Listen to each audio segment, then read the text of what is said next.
નમસ્કાર. ચલો આજે પ્રોગ્રામિંગની દુનિયામાં થોડા ઊંડા ઉતરીએ અને એક બહુ જ અગત્યના કોન્સેપ્ટને સમજીએ. એ છે ઓબ્જેક્ટ ઓરિએન્ટેડ પ્રોગ્રામિંગ એટલે કે ઓઓપી. હવે જો કોઈ સોફ્ટવેર ડેવલપમેન્ટ શીખી રહ્યું હોય તો આને સમજી લો કે પાયો નાખવા બરાબર છે. આપણે એકદમ સરળ ભાષામાં એક પછી એક સ્ટેપ લઈને આને સમજીશું. તો આજે આપણે શું જોવાના છીએ? સૌથી પહેલાં તો ભાઈ આ ઓઓપીની જરૂર જ કેમ પડી? પછી પ્રોસિજરલ અને ઓબ્જેક્ટ ઓરિએન્ટેડ આ બે રીત વચ્ચે શું ફરક છે એ જોઈશું. એ પછી આપણે ઓઓપીના સૌથી મુખ્ય ભાગ એટલે કે ઓબ્જેક્ટ્સ અને ક્લાસને બરાબર સમજીશું. અને છેલ્લે આ બધી કડીઓ જોડીને આખી વાતનો સાર શું છે એ જાણીશું. ચાલો તો શરૂ કરીએ આપણા પહેલા સવાલથી. આખરે આ નવી રીતની ઓઓપીની જરૂર શું કામ પડી? જુઓ, કોઈ પણ નવી વસ્તુ ત્યારે જ આવે જ્યારે જૂની રીતમાં કંઈક ખૂટતું હોય, બરાબર ને? તો ચાલો શોધી કાઢીએ કે એવી કઈ મુશ્કેલીઓ હતી. જરા વિચારો, શરૂઆતના દિવસોમાં પ્રોગ્રામ્સ કેવા હતા? નાના સીધા સાદા. પણ પછી જેમ જેમ કમ્પ્યુટર્સ પાવરફુલ થતા ગયા, સોફ્ટવેર પણ મોટા અને કહેવાય ને કે રાક્ષસી કદના એકદમ જટિલ બનતા ગયા.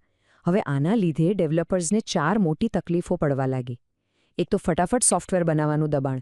બીજું, એકનો એક કોડ વારંવાર લખવો પડતો હતો. એના બદલે એને ફરી વાપરી શકાય તો કેવું સારું?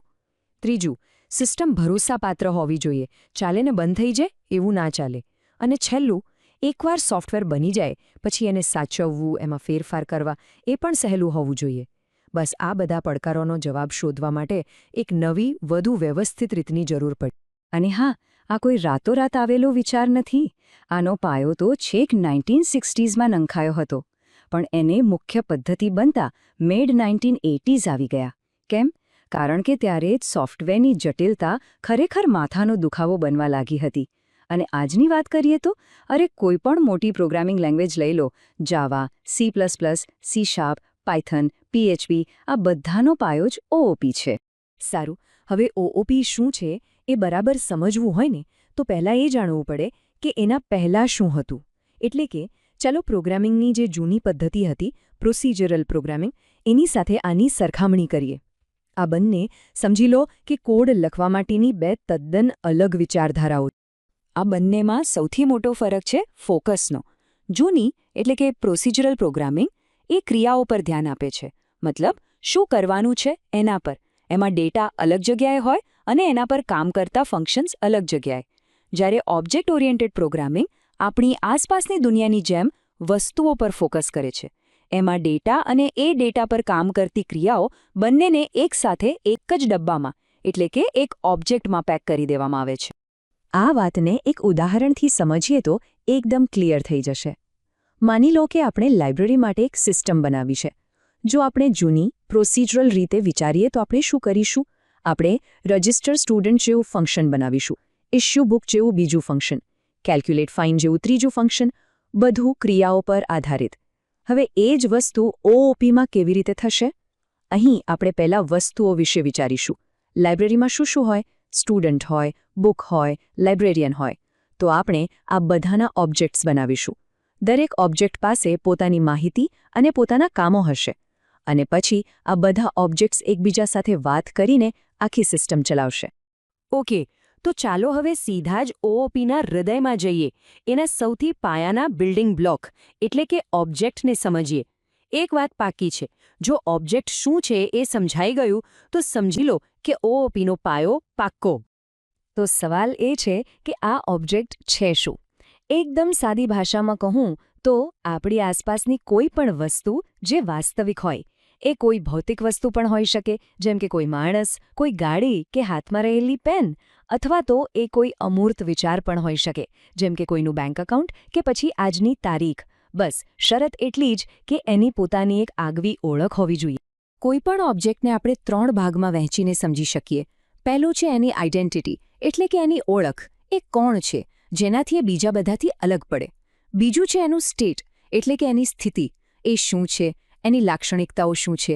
પ્રોગ્રામિંગની ભાષામાં આપણે આને એટ્રીબ્યુટ્સ કે પ્રોપર્ટીઝ કહીએ છીએ. અને ત્રીજું છે એનું બિહેવિયર એટલે કે એનું વર્તન. એ શું કરી શકે છે, એની ક્રિયાઓ કઈ છે, અને આ ક્રિયાઓને આપણે મેથડ્સ કહીએ છીએ. ચાલો આને એક ઉદાહરણથી પાક્કું કરીએ. માની લો કે રામ નામની એક વ્યક્તિ છે જે આપણો ઓબ્જેક્ટ છે, તો એની આઇડેન્ટિટી શું થઈ? રામ. હવે એનું સ્ટેટ એટલે કે એના એટ્રીબ્યુટ્સ કયા? તો કે એનું નામ રામ છે, એ કયા શહેરમાં રહે છે, એનો વ્યવસાય શું છે, આ બધી એની સ્થિતિ થઈ. અને એનું બિહેવિયર એટલે કે એની મેથડ્સ, તો એ પોતાનું શહેર બદલી શકે છે અથવા કોઈ પૂછે તો પોતાનું નામ જણાવી શકે છે. બસ આ 3 વસ્તુ ભેગી થઈ એટલે આપણો રામ ઓબ્જેક્ટ તૈયાર. ઓકે, તો ઓબ્જેક્ટ શું છે એ તો આપણે સમજી ગયા, પણ હવે સવાલ એ છે કે આવા 1-2 નહીં પણ હજારો કે લાખો ઓબ્જેક્ટ્સ બનાવવા હોય તો શું આપણે દરેકને અલગ અલગ બનાવીશું? ના, બસ અહીં જ એન્ટ્રી થાય છે ક્લાસની. ચાલો જોઈએ આ શું જાદુ છે. તો ક્લાસ શું છે?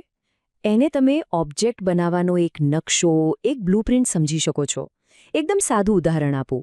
જેમ કોઈ બિલ્ડર એક જ નકશા પરથી એક સરખા દેખાતા 10 મકાન બનાવે છે ને, બસ એ જ રીતે પ્રોગ્રામિંગમાં ક્લાસ એક એવી બ્લુપ્રિન્ટ છે જેનો ઉપયોગ કરીને આપણે એક જ પ્રકારના ગમે તેટલા ઓબ્જેક્ટ્સ બનાવી શકીએ છીએ. એક વાત યાદ રાખવા જેવી છે, ક્લાસ પોતે કોઈ ઓબ્જેક્ટ નથી, એ તો ખાલી ઓબ્જેક્ટ બનાવવાનો નકશો છે. ચાલો પાછા આપણા રામવાળા ઉદાહરણ પર જઈએ. હવે આપણે પર્સન નામનો એક ક્લાસ બનાવીએ છીએ. આ ક્લાસ એટલે કે આ બ્લુપ્રિન્ટ શું કહે છે? એ કહે છે કે ભવિષ્યમાં જે પણ પર્સન ઓબ્જેક્ટ બનશે એની પાસે 3 પ્રોપર્ટીઝ હશે: નામ, શહેર અને વ્યવસાય. અને 2 કામ કરી શકશે: પોતાનું લોકેશન બદલી શકશે અને પોતાનું નામ જણાવી શકશે. અહીં ખાસ ધ્યાન આપજો, આમાં ક્યાંય રામ કે શ્યામનું નામ નથી. આ તો બસ એક ખાલી ફોર્મ છે, એક માળખું છે. અને હવે આ બ્લુપ્રિન્ટનો ઉપયોગ કરવાનો સમય આવ્યો. આપણે 2 પર્સન ક્લાસનું ખાલી ફોર્મ લઈએ છીએ અને એમાં રામની વિગતો ભરી દઈએ છીએ. નામ રામ, શહેર શહેરનું નામ, વ્યવસાય વ્યવસાય. જેવી આ વિગતો ભરાઈ, તરત જ કમ્પ્યુટરની મેમરીમાં આપણો પહેલો ઓબ્જેક્ટ રામ જીવંત થઈ ગયો. અને આ જ તો ક્લાસનો અસલી પાવર છે. આપણે ફરીથી એ જ પર્સન ક્લાસની બ્લુપ્રિન્ટ લઈએ છીએ અને આ વખતે શ્યામની વિગતો ભરીએ છીએ. અને લો, બીજો એક તદ્દન નવો અલગ ઓબ્જેક્ટ શ્યામ પણ તૈયાર. જુઓ, રામ અને શ્યામ બંને બન્યા તો એક જ નકશા પરથી, એટલે એમનું બંધારણ સરખું છે, પણ બંનેની અંદરની માહિતી, એમનું સ્ટેટ અલગ અલગ છે. આ જ તો છે કોડ રિયુઝેબિલિટી. એકવાર નકશો બનાવો અને પછી ગમે તેટલા ઓબ્જેક્ટ્સ બનાવો. ચાલો, અત્યાર સુધી આપણે ઓબ્જેક્ટ અને ક્લાસ જેવી પાયાની ઈંટો વિશે શીખ્યા. હવે એ 4 મોટા થાંભલાઓ પર નજર કરીએ જેના પર OOPની આખી ઇમારત ઊભી છે. આને OOPના 4 પિલર્સ તરીકે પણ ઓળખવામાં આવે છે. અને આ 4 પિલર્સ છે એબ્સ્ટ્રેક્શન, એન્કેપ્સ્યુલેશન, પોલિમોર્ફિઝમ અને ઇન્હેરિટન્સ.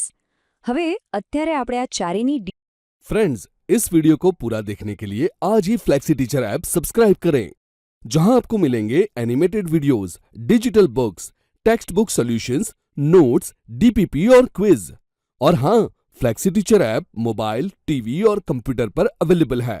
और अगर आपके पास इंटरनेट नहीं है तो तुरंत ऑफलाइन सेट टॉप बॉक्स के लिए संपर्क करें. Flexi teacher, the one you needed.